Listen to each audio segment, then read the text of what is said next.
शिव बाबा याद है ना। ओम शांति। आज 17 अगस्त 2024 के साकार मधुर महावाक्य है। आज की मधुर मुरली में बाबा ने हम बच्चों को सिखाया सदा ही हंसना, सदा मुस्कुराना, और वो तब हो सकता है जब देही अभिमानी बनेंगे। वो तब हो सकता है जब हम एक बाबा को याद करेंगे, बाबा में ही मोह रखेंगे। बाबा ने कहा कि तुम बच्चों का प्यार अविनाशी बाप से होना चाहिए। अविनाशी आत्मा अविनाशी बाप से प्यार करे तो कभी रोना नहीं पड़ेगा। यहाँ क्यों रोना पड़ता है? क्योंकि विनाशी देह में फंस जाते हैं, खूब रोते हैं, चिल्लाते हैं, दुख होता है।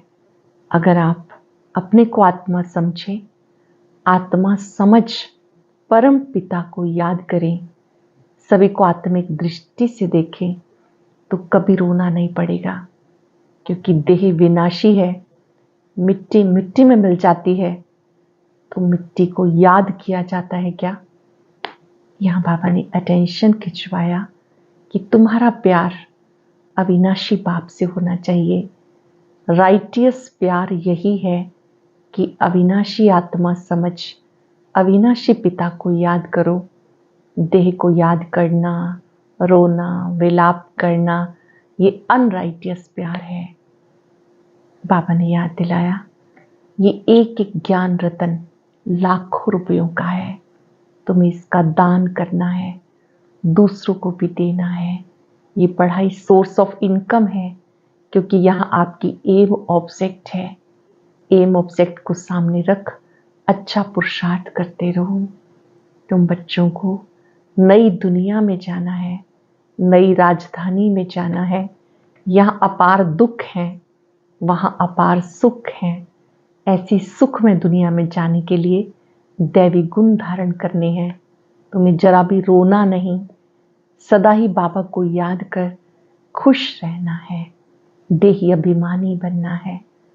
सुनते हैं बाबा के मधुर बोल। बाबा ने कहा, मीठे बच्चे, विनाशी शरीरों से प्यार न करके अविनाशी बाप से प्यार करो तो रोने से छूट जाएंगे। विनाशी शरीरों से प्यार न करके अविनाशी बाप से प्यार करो तो रोने से छूट जाएंगे। क्वेश्चन है, अनराइटियस प्यार क्या है और उसका परिणाम क्या होता है? अनराइटियस प्यार क्या है और उसका परिणाम क्या होता है? विनाशी शरीरों में मोह रखना अनराइटियस प्यार है। जो विनाशी चीजों में मोह रखते हैं वो रोते हैं, देह अभिमान के कारण रोना आता है। सत्युग में सब आत्म अभिमानी है, इसलिए रोने की बात नहीं हो सकती। जो रोते हैं वो खो देते हैं। अविनाशी बाप की अविनाशी बच्चों को शिक्षा मिलती, देही अभिमानी बनो तो रोने से छूट जाएंगे। देही अभिमानी बनो, सोल कॉन्शियस बनो तो रोने से छूट जाएंगे। ओम शांति। ये तो बच्चे जानते हैं आत्मा अविनाशी है, बाप भी अविनाशी है, तो प्यार किसको करना चाहिए? अविनाशी आत्मा को। अविनाशी को ही प्यार करना है, विनाशी शरीर को थोड़े प्यार करना चाहिए। सारी दुनिया विनाशी है, हर चीज विनाशी है। ये शरीर विनाशी, आत्मा अविनाशी। आत्मा का प्यार अविनाशी होता है। आत्मा कभी मरती नहीं, उसको कहा जाता राइटियस। बाबा कहते तुम अनराइटियस बन गए। वास्तव में अविनाशी का प्यार अविनाशी के साथ होना चाहिए। तुम्हारा प्यार विनाशी शरीर के साथ हो गया, इसीलिए रोना पड़ता है। अविनाशी के साथ प्यार नहीं, विनाशी के साथ प्यार होने से रोना पड़ता है।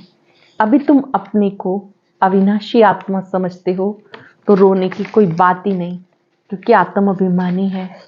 तो बाप तुम बच्चों को आत्म अभिमानी बनाते। देह अभिमानी होने से रोना होता है। विनाशी शरीर उसके पिछाड़ी रोते हैं, समझते हैं आत्मा मरती नहीं।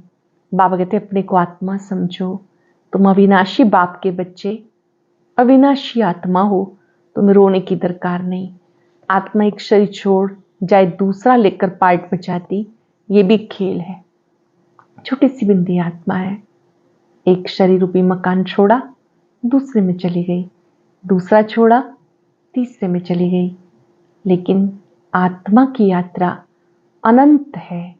देह विनाशी है, आत्मा अविनाशी है। बाबा कहते ये भी खेल है। तुम शरीर में ममत्व क्यों रखते हो? दे सही दे के सब संबंधों से बुद्धि योग तोड़ो, अपने को अविनाशी आत्मा समझो। आत्मा कभी मरती नहीं, गायन भी है, जो रोया सो खोया। आत्म अभिमानी बनने से लायक बन जाएंगे।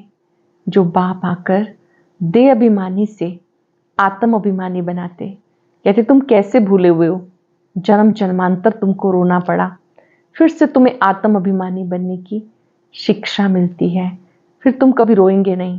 यह है रोने वाली दुनिया, वो है हंसने की दुनिया, ये दुख की दुनिया, वो सुख की दुनिया। बाबा बहुत अच्छी रीति से शिक्षा देते। अविनाशी बाप की अविनाशी बच्चों को शिक्षा मिलती है। वो देह अभिमानी है तो देह को ही देख शिक्षा देते, तो देह की याद आने से रोते हैं। देखते हैं शरीर खत्म हो गया, फिर उसको याद करने से क्या फायदा? मिट्टी को याद किया जाता है क्या? अविनाशी चीज ने जाकर दूसरा शरीर लिया। ये तो बच्चे जानते, जो अच्छा कर्म करते उनको फिर शरीर भी अच्छा मिलता। कोई को खराब रोगी शरीर मिलता, ये भी कर्म के अनुसार। ऐसा नहीं कि अच्छा कर्म किया तो ऊपर चले जाएंगे, नहीं, ऊपर तो कोई जा ही नहीं सकते। अच्छे कर्म किए हैं तो अच्छा कहलाएंगे, जन्म अच्छा मिलेगा, फिर भी नीचे तो उतरना ही है। जानते हो हम चढ़ते कैसे हैं? भले अच्छे कर्मों से कोई महात्मा बनेगा, फिर भी कला तो कम होती है, कला कम होती जाएगी। बाबा कहते फिर भी ईश्वर को याद कर अच्छा कर्म करते हैं तो उनको अल्पकाल क्षण भंगुर सुख देता हूं, फिर भी सीढ़ी नीचे तो उतरनी है। नाम करके अच्छा हो। यहाँ तो मनुष्य अच्छे बुरे कर्मों को नहीं जानते, रिद्धि सिद्धि वालों को कितना मान देते, उनके पिछाड़ी मनुष्य जैसे हैरान होते हैं। रिद्धि सिद्धि वालों के पीछे जाते हैं, उनके पिछाड़ी जैसे कि हैरान होते हैं। है तो सारा अज्ञान। समझो कोई इनडायरेक्ट दान पुण्य करते हैं, धर्मशाला हॉस्पिटल बनाते, दूसरे जन्म में उसका एवजा जरूर मिलता है। बाबा को याद करते हैं। बाबा कहते याद भी करते हैं, हे भगवान भी कहते हैं, लेकिन जानते नहीं कि मैं कब आता हूं। भगवान को याद कर रुद्र पूजा करते, रुद्र को भगवान समझते, रुद्र यज्ञ रचते हैं, शिव व रुद्र की पूजा करते। बाबा कहते मेरी पूजा करते हैं, परंतु बेसमझी से क्या क्या बनाते हैं, क्या क्या करते हैं। कितने मनुष्य, जितने मनुष्य उतने उनके गुरु। झाड़ में नए नए पत्ते टाल टालियां निकलते तो वो कितना शोभते हैं, नए नए पत्ते निकलते हैं, कितना शोभते हैं। सतोगुणी होने के कारण उनकी महिमा होती। बाबा कहते दुनिया है विनाशी चीजों को प्यार करने वाली। कोई कोई का बहुत प्यार होता है तो मोह में जैसे कि पागल हो जाते हैं। बड़े बड़े सेठ लोग मोहवश पागल हो जाते हैं। माताओं को ज्ञान न होने के कारण विनाशी शरीर पिछाड़ी विधवा बन कितना रोती हैं, याद करती हैं। अब तुम अपने को आत्मा समझ, दूसरे को भी आत्मा देखते हो तो जरा भी दुख नहीं होता।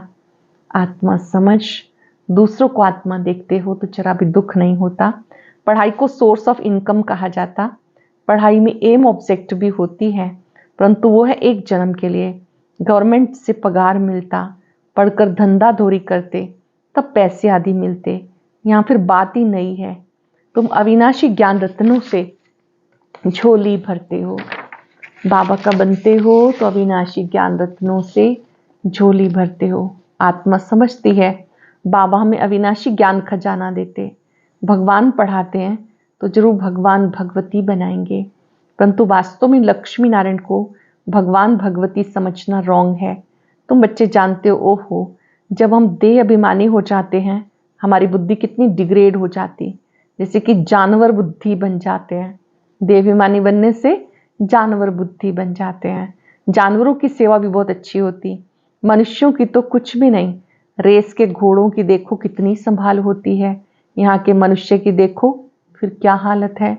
कुत्ते को कितने प्यार से संभालते हैं, चाटते रहते हैं, साथ में सुलाते हैं। देखो दुनिया का हाल क्या हो गया। वहाँ सत्युग में धंधा नहीं होता है। मनुष्य का मनुष्य से तो प्यार रहा ही नहीं, लेकिन फिर भी जानवरों से प्यार करते हैं, साथ सुलाते। बाबा कहते सत्युग में ऐसा नहीं होता है। बाबा कहते बच्चे तुम्हें माया रावण ने अनराइटियस बना दिया। अनराइटियस राज्य है ना, मनुष्य अनराइटियस तो सारी दुनिया भी अनराइटियस। राइटियस और अनराइटियस दुनिया में कितना फर्क है। कलयुग की हालत देखो क्या है। मैं स्वयं स्थापन कर रहा हूं तो माया भी अपना स्वर्ग दिखाती, टेम्पटेशन देती। आर्टिफिशियल धन कितना है। समझते हैं हम यहाँ स्वर्ग में बैठे हैं। स्वर्ग में थोड़ा इतने ऊंचे कोई 100 मंजिल के मकान होते हैं। कैसे कैसे मकान सजाते हैं। वहाँ डबल स्टोरी के भी मकान नहीं होते। मनुष्य ही बहुत थोड़े होते। इतनी जमीन तुम क्या करेंगे। यहाँ जमीन के पिछाड़ी कितना लड़ते झगड़ते हैं। वहाँ सारी जमीन तुम्हारी रहती। रात दिन का फर्क है। वह लौकिक बाप, ये पारलौकिक बाप। पारलौकिक बाप बच्चों को क्या नहीं देते। पारलौकिक बाप क्या नहीं देते। आधा कल्प तुम भक्ति करते हो। बाबा साफ कहते इनसे मुक्ति नहीं मिलती, अर्थात मेरे से नहीं मिलते। तुम मुक्ति धाम में मेरे से मिलते हो, मैं भी मुक्ति धाम में रहता हूँ, तुम भी मुक्ति धाम में रहते हो। फिर वहां से तुम स्वर्ग में जाते हो। वहां स्वर्ग में मैं नहीं होता। ये भी ड्रामा फिर हूबहू जैसे रिपीट होगा। फिर ये ज्ञान भूल जाएगा, प्रायलोप हो जाएगा। जब तक संगम युग नहीं आया तब तक गीता का ज्ञान कैसे मिल सकता। कल्प कल्प के संगम पर गीता ज्ञान मिलता है। बाबा कहते जब तक संगम नहीं आए तो ज्ञान कैसे मिल सकता। बाकी जो भी शास्त्रादि हैं वो भक्ति के हैं। अब तुम नॉलेज सुन रहे हो। मैं बीज रूप ज्ञान सागर हूँ। तुम्हें कुछ भी करने नहीं देता, पाँव भी पड़ने नहीं देता। पाँव किसका पड़ेंगे। शिव बाबा के तो पाँव है नहीं, ये तो ब्रह्मा के पाँव पड़ना हो जाएगा। मैं तुम्हारा गुलाम हूँ। उनको कहते निराकारी निरंकारी। सो भी जब वो एक्ट में आए तब तो निरंकारी कहा जाए ना। बाबा को कहते हैं निरअहंकारी। वो एक्ट में आए तभी तो निरंकारी कहा जाए। बाबा तुम्हें अथाह ज्ञान देते। यह है अविनाशी ज्ञान रत्नों का दान। फिर जो जितना ले अविनाशी ज्ञान रत्न लेकर फिर औरों को भी दान देते जाओ। इन रत्नों के लिए कहा जाता एक एक रत्न लाखों रुपयों का है। कदम कदम पर पदम देने वाला एक ही बाप है। सर्विस पे बड़ा अटेंशन चाहिए। तुम्हारा कदम है याद की यात्रा का, उसी से तुम अमर बन जाते हो। वहां मरने आदि का फिक्र नहीं होता। एक शरीर छोड़ दूसरा लिया। मोहजित राजा की कथा भी सुनी होगी। ये तो बाबा बैठ समझाते। बाबा तुम्हें ऐसा बनाते। अभी की ही बातें हैं। रक्षाबंधन का पर्व मनाते हैं। वो कब की निशानी है। भगवान ने कब कहा पवित्र बनो। ये मनुष्यों को क्या पता नई दुनिया कब और पुरानी कब होती है। ये भी किसी को पता नहीं। इतना कहते अब कलयुग है। सतयुग था और अभी नहीं है। पुनर्जन्म को भी मानते हैं। 84 लाख कह देते तो जरूर पुनर्जन्म हुआ होगा। निराकार बाप को सब याद करते हैं। वो है सब आत्माओं का बाप। वो आके समझाते। देहधारी बापू तो बहुत है। जानवर भी बच्चों के बापू हैं। जानवर भी अपने बच्चों के पिता हैं। उनके लिए तो ऐसा नहीं कहेंगे कि जानवरों का बाप। सत्युग में कोई कुछ किचड़ पट्टी होती नहीं। जैसा मनुष्य वैसा फर्नीचर। वहां पंछी आदि बड़े फर्स्ट क्लास खूबसूरत होते हैं। सतयुग में पक्षी आदि भी बहुत ब्यूटीफुल होते हैं। सब अच्छी अच्छी चीजें होंगी। वहां फल आदि बड़े स्वीट होते हैं। फिर वो सब कहाँ चला गया। स्वीट से निकल कड़वाहट आ जाती, थर्ड क्लास बन जाते। तो चीजें भी थर्ड क्लास बन जाती। जैसा मनुष्य वैसे फिर प्रकृति बन जाती है। सतयुग है फर्स्ट क्लास तो सब चीजें फर्स्ट क्लास मिलती। कलयुग में थर्ड क्लास, सब चीजें सतो रजो तमो में पास होती। यहाँ तो कोई मजा नहीं। आत्मा भी तमो प्रधान तो शरीर भी तमो प्रधान। अब तुम बच्चों को ज्ञान है, कहाँ वो कहाँ ये, रात दिन का फर्क है। बाबा तुम्हें कितना ऊंचा बनाते। जितना याद करेंगे हेल्थ वेल्थ दोनों मिल जाएंगे। याद करने से हेल्थ वेल्थ दोनों मिल जाएंगे। बाकी क्या चाहिए। दोनों चीज़ों में से एक नहीं होगी तो हैप्पीनेस नहीं होगी। समझो हेल्थ है, वेल्थ नहीं, तो फिर किस काम के। गाते हैं पैसा है तो लाड़काना घूम के आओ। अगर पैसा है तो अच्छे अच्छे स्थानों पे घूम के आओ। बच्चे समझते भारत सोने की चिड़िया था, अभी सोना कहाँ, सोना चांदी तांबा गया, अब तो कागज ही कागज। कागज पानी में बह जाए तो पैसे कहाँ से मिले। सोना तो बहुत भारी होता, वो वहां ही पड़ा रहता। आग भी सोने को जला ना सके। तो यहाँ सब दुख की बातें हैं, वहां ये बातें होती नहीं। यहाँ इस समय अपार दुख है। बाबा आते तब हैं जब अपार दुख है, कल फिर अपार सुख होगा। बाबा तो कल्प कल्प आके पढ़ाते, कोई नई बात थोड़ा ही है। खुशी में रहना चाहिए, खुशी ही खुशी, ये अंत की बात है। अतीन्द्रिय सुख गोप गोपियों से पूछो। पिछाड़ी में तुम बहुत अच्छी रीति समझ जाते हो। रियल शांति किसे कहा जाता, ये बाबा बताते। तुम बाबा से शांति का वर्षा लेते हो, उनको सब याद करते हैं। बाप शांति का सागर है। बाबा समझाते मेरे पास आ कौन सकते। फलाना फलाना धर्म फलाने फलाने समय पर आते, स्वर्ग में तो आ ना सके। अभी साधु संत ढेर निकले हैं तो उनकी महिमा होती, पवित्र हैं तो उनकी महिमा जरूर होनी चाहिए। पवित्रता का मान होता है, पवित्र हैं तो उनकी महिमा होती। अभी नए उतरे हैं, पुराने की तो इतनी महिमा हो ना सके, वो तो सुख भोग कर तमो प्रधान में चले गए। कितने ढेर गुरु किस्म किस्म के निकलते जाते, इस बेहद के झाड़ को कोई भी जानते नहीं। बाबा समझाते भक्ति की सामग्री इतनी है जितना झाड़ फैला होता है, ज्ञान बीज कितना थोड़ा है। भक्ति को आधा कल्प लगता, ये ज्ञान सिर्फ इस एक अंतिम जन्म के लिए है। ज्ञान को प्राप्त कर तुम आधा कल्प के लिए मालिक बन जाते हो। भक्ति बंद हो जाती, दिन हो जाता, अब तुम सदा काल के लिए हर्षित बनते हो। इसको कहते हैं ईश्वर की अविनाशी लॉटरी। सदा काल के लिए हर्षित बनते हो, इसको कहते हैं ईश्वर की अविनाशी लॉटरी। उसके लिए पुरुषार्थ करना होता। ईश्वरीय लॉटरी और आसुरी लॉटरी में कितना फर्क है। ईश्वरीय लॉटरी, आसुरी लॉटरी, दोनों में कितना अंतर है। अच्छा मीठे मीठे सिक्के लदे बच्चों प्रति माता पिता बाप दादा का याद प्यार गुड मॉर्निंग। रूहानी बाप की रूहानी बच्चों को नमस्ते। रूहानी बच्चों की रूहानी बाप दादा को याद प्यार नमस्ते, गुड मॉर्निंग, शुक्रिया बाबा, शुक्रिया। धारणा के लिए सार, तुम्हारी याद के हर कदम में पदम है, इससे अमर पद प्राप्त करना है। अविनाशी ज्ञान रतन जो बाबा से मिलते हैं उनका दान करना है।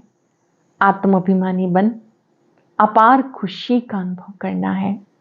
शरीरों से मोह निकाल हर्षित रहना है, मोहजीत बनना है। तुम्हारी याद के हर कदम में पदम है, इससे अमर पद प्राप्त करना है। अविनाशी ज्ञान रतन जो बाबा से मिलते हैं उनका दान करना है। आत्म अभिमानी बन अपार खुशी का अनुभव करना है। शरीरों से मोह निकाल सदा हर्षित रहना है, मोहजीत बनना है।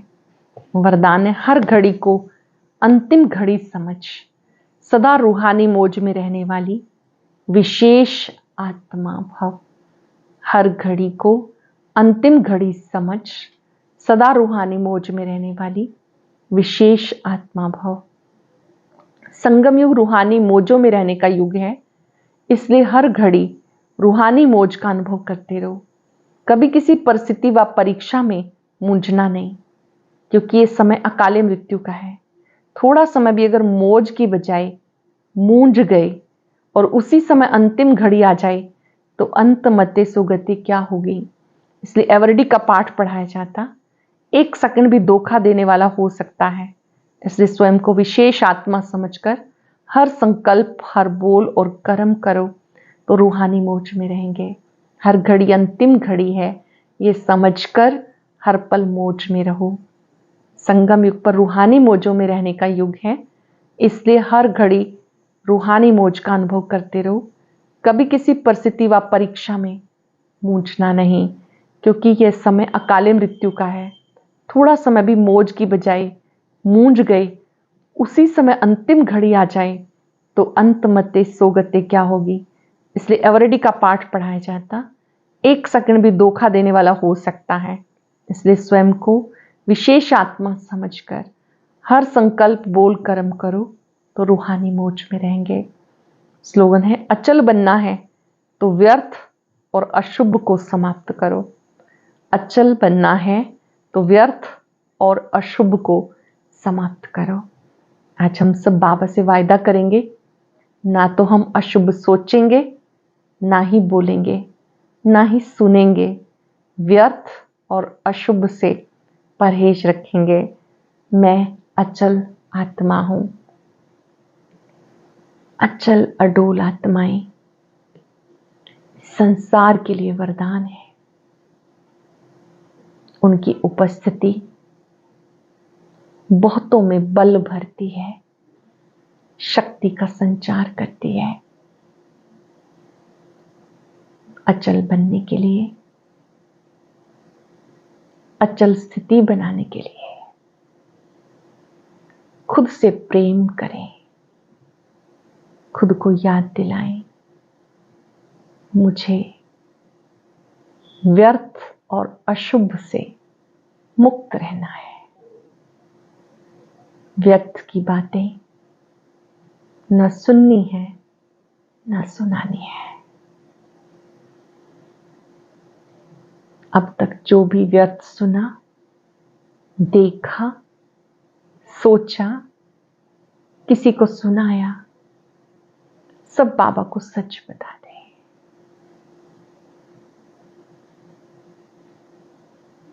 परमात्मा शक्तियां निरंतर मुझ आत्मा पर पड़ रही है। व्यर्थ का किचड़ा निकलता जा रहा है।